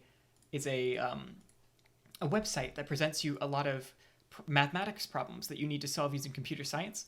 And I had solved like 80 at that point, I think. And I was like trying to learn better techniques for like ways to approach the problems. I think I'm at like 115 now. It was a lot of fun. We mostly just had coffee, or I suppose we did have coffee. We were at a Starbucks or something. We had coffee and talked about Project Euler for the most part. It was a great time. Oh, the music stopped. No, come back, music. Current. Here's a list of everything I'm working on. Let's see, music. We've only got about 15 minutes left, but I might as well turn some stuff on. Let's put on the hour long one, because that'll fill up the time. So this is a pretty cool design we've got. I'm not completely sold on the colors, mostly because this pinkish here is kind of bothering me a lot, but it's okay.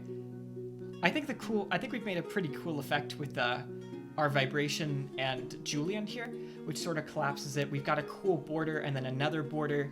I don't know, I like the bubble and bubble effect. I think it actually looks really interesting. I'm tempted to say we need to make it sharper. And there are ways of doing that. We could change these sort of like bubble-esque effects to be something a little bit different. I think in the last 15 minutes, what I'm going to do is I'm going to mess around with final transforms here. And it's going to be an interesting time. Maybe try playing with highlight power. I almost never touch highlight power, ever, actually. I don't usually find it super useful. Most of the time it doesn't do anything that you can't do in other better ways. Response curve modification tends to be a much better solution than trying to use highlight power, at least in my experience. Though, of course, I say that having mostly not needed it for stuff like linear Photon Nebula, but for the most part, mostly because of the pink areas. That's true. I guess if we did turn it on really high, we would get wider regions in these sort of condensed areas where there's high density of what we're selecting probabilistically for the iterator. That is true. And I did say I didn't like the pink parts, didn't I? All right, that's a good suggestion. Why not? Let's throw it up to, I don't know, 1. So we get a sort of white effect instead of a pink effect. That's fair. It does get rid of the pink.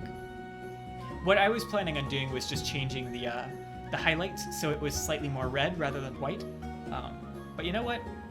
I would listen to the suggestions of the community because you guys sometimes have great ideas. And you've done more plastics than I have, so I take your advice quite plainly. It's true. Highlight power probably was a simple solution to the pink rather than modifying the response curves. I just don't use it much at all, because you almost never want to. I suppose this is one of those rare cases where it's pretty good. Or I say rare cases. It's probably one of those styles that it's better for. Alright, so let's go ahead and start messing around with final transforms. Why, you ask? Why not? We've got 15 minutes left. Let's go ahead and throw in some random stuff. Try to create some cool effects. You know, throw in a Julian. Alright, and I've been doing a lot of Julian today. Don't read into that. So we could increase the distance, have it sort of fold into itself. Who am I kidding? I don't really like symmetric pieces like that anyway. What do we want to do? We could get some cool effects probably with this, with shattering it a little bit. I wonder how cool that would look.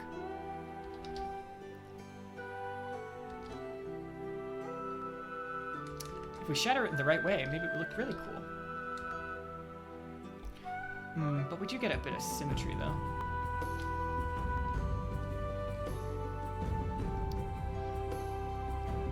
I saw that, for the record. Sorry, not comic. Ew. Ugh.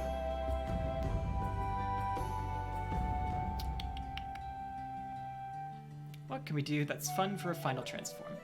That would make sense here.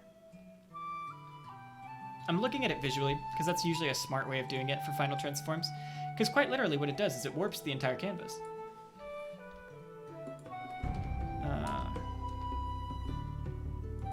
It's actually really interesting. I didn't realize it compressed that way. That's not because we have it on a... Sorry, hold on. Huh. That's really cool. I never knew that effect, because I never used the transform. Don't know anybody who does. It's a really strange one. That's a spherical crop, isn't it? Post-smart crop, actually. Oh, we could give it a cute little border. We're not doing that. Do your crops manually. Don't rely on a transform. Pro tip. I don't know what I want here. What if I did a... Yeah, we get a cute little square. We could collapse this into... See, we could collapse this into a whole bunch of shapes. That's kind of the main point of a final transform. Like, it warps the canvas that you're working on. The problem is... I don't know if there's actually anything good that works well here. Most of the time, I just use Mobius, because it's really good for positioning and making small changes. I was just curious to see if, I don't know, maybe there was something more interesting here to work with, and there isn't. We're just gonna go back to Mobius. Oh, hydrate! Somebody redeemed it. Alright. Well, I've got a whole big thing of water here.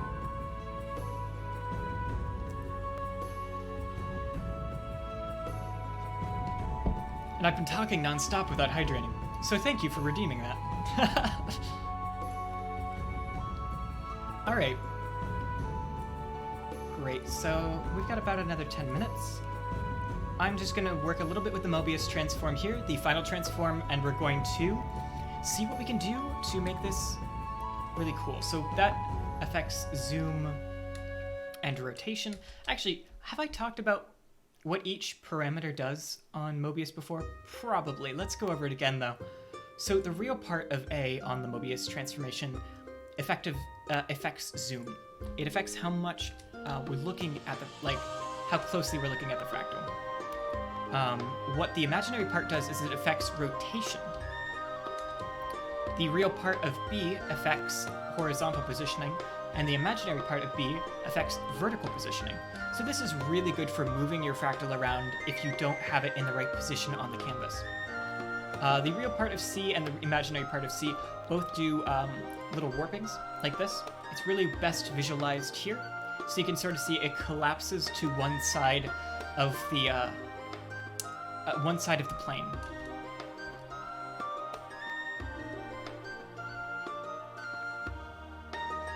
Conformal transformations. Yep. You got it. Boy, gotta love those geometric interpretations. Hell yeah. And these can be fun to mess around with. Really all depends on what you're doing. See, like, because you can get weird things like that where we're just sort of focusing on one part of it, and we've got a something. You get some really fun effects working with that, and then you can affect other values. The D part basically does the same thing as A. They don't do the same thing when you have A set to nonlinear parameters. Oh no. Is that a sad face for conformal transformations because of having to work with them in physics? I'm sorry. Listen, they have a lot of applications. This is one of them. Oh no, I'm so sorry. I'm sorry about you and your conformal transformation troubles.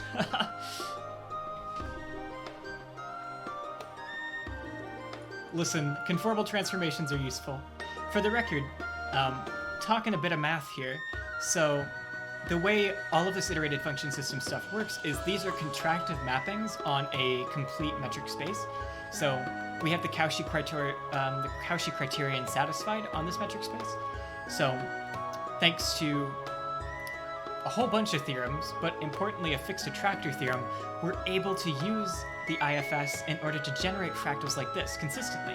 The algorithm for choosing what point to generate and render everything is non-deterministic. It is random, but we get the same image every time, and that is a result of a whole bunch of math that I could prove, and maybe one day will here on stream.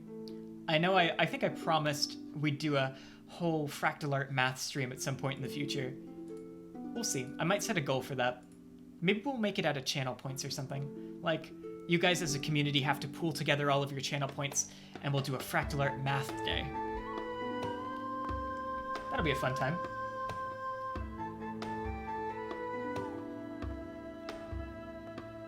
Oof. So, like, I don't know, conformal transformations make a lot more sense if you think about the geometric interpretations of the transformations. Oh, hello there. Pugnacious1, thanks for following, welcome. If you haven't joined the Discord, there's a link down below. It's a great place to stay up with announcements, and we also post our renders of the fractals and everything we do in the Discord as well. Plus all the fun gaming stuff that we do on the weekends. Oh, also, announcement that I should probably make before stream is over. I'm going to be doing live video game coding here on stream in the... I want to say not too distant future, but I gotta get the design set up, and I've got to finish making some of the art assets. So that'll be happening soon. I think it's going to happen on Saturdays. We'll see how it goes, but it should be a lot of fun. I've wanted to do live video game design for a while now, and so we're going to be working in Godot. It's a really up-and-coming engine. Phenomenal. Actually, I really love it. It's completely open source. They've got a lot of cool people working on it. You should see the graphics algorithms that they're working on for the next iteration. It's phenomenal. Real-time GI with SDF, SDF, signed distance fields. It's really cool. It's really cool stuff.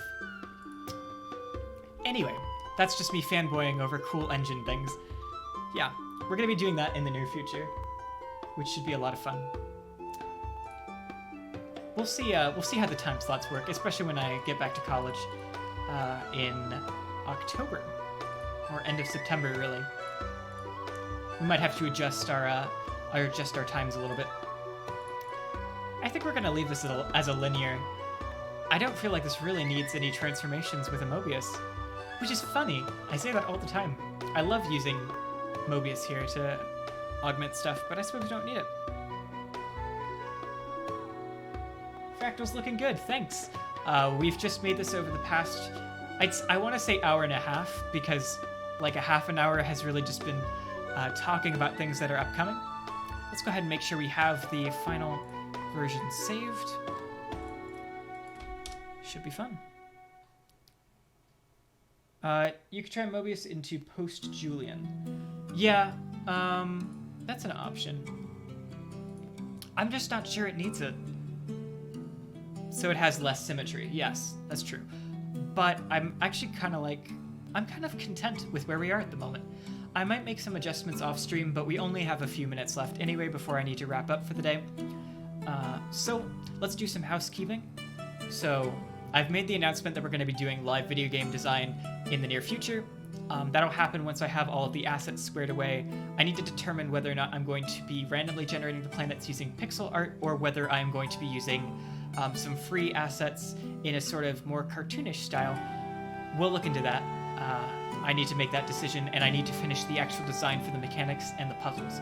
I've got a basic idea of how the game's going to flow, but we really need to revise that a little bit more, and we'll probably revise it on stream too.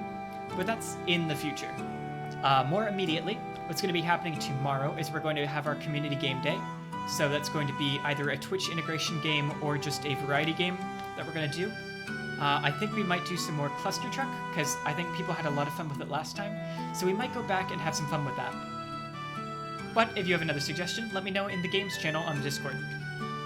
And then, last but not least, on Sunday, we're going to be continuing with the DOS2 co-op campaign.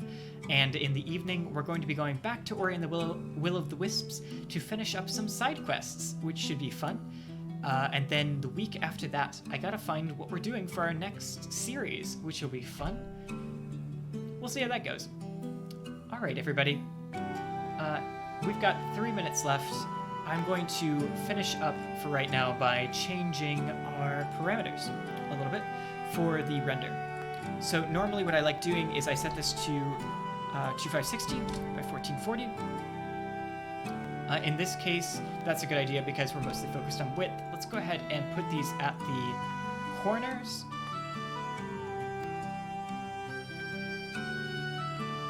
Where they belong. Let's just kind of get rid of the whole bubble effect, though. Like this sort of linearness. Like this line that has all the bubbles. So we may rotate it a little bit, but actually probably not too much. So AA level 2, we're going to put it on fine because I tend to prefer it. There are other options here for the record for your anti-aliasing. Smooth is okay.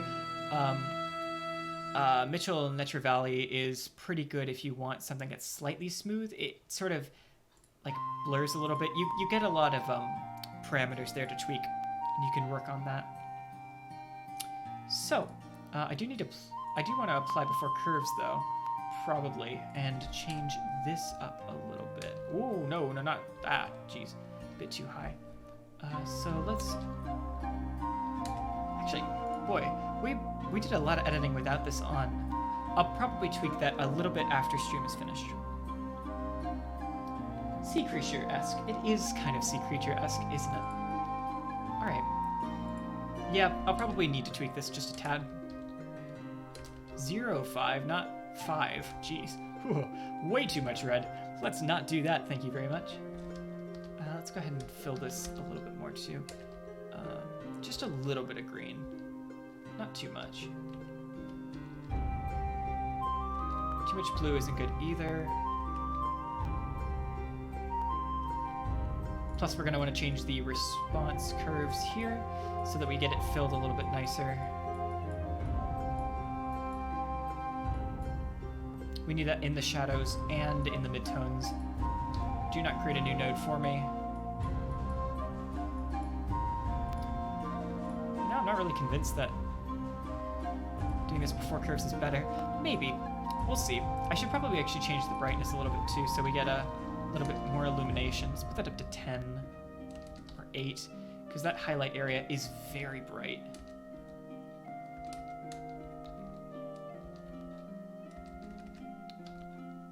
Not much we can do about that, even at 0.1. It does help a little bit though. All right, probably make a couple of tweaks, but nothing too major. All right, so thank you everybody so much for joining me today. This has been a really fun Fractal Art stream. Don't forget to join the Discord if you haven't already. It's down in the links below. Love to have you there. This has been a really fun time. We'll be back next week with more Fractal Art. And of course, we've got our upcoming streams on Saturday and Sunday. Hope you're there to check them out. We do a lot of fun video game stuff. Should be a great time. We've got the community game tomorrow, and then the co-op campaign on Sunday, and then we're going to be finishing up some side quests in Ori and the Will of the Wisps on Sunday. Should be a ton of fun. See you there. All right, bye-bye, everybody. Farewell.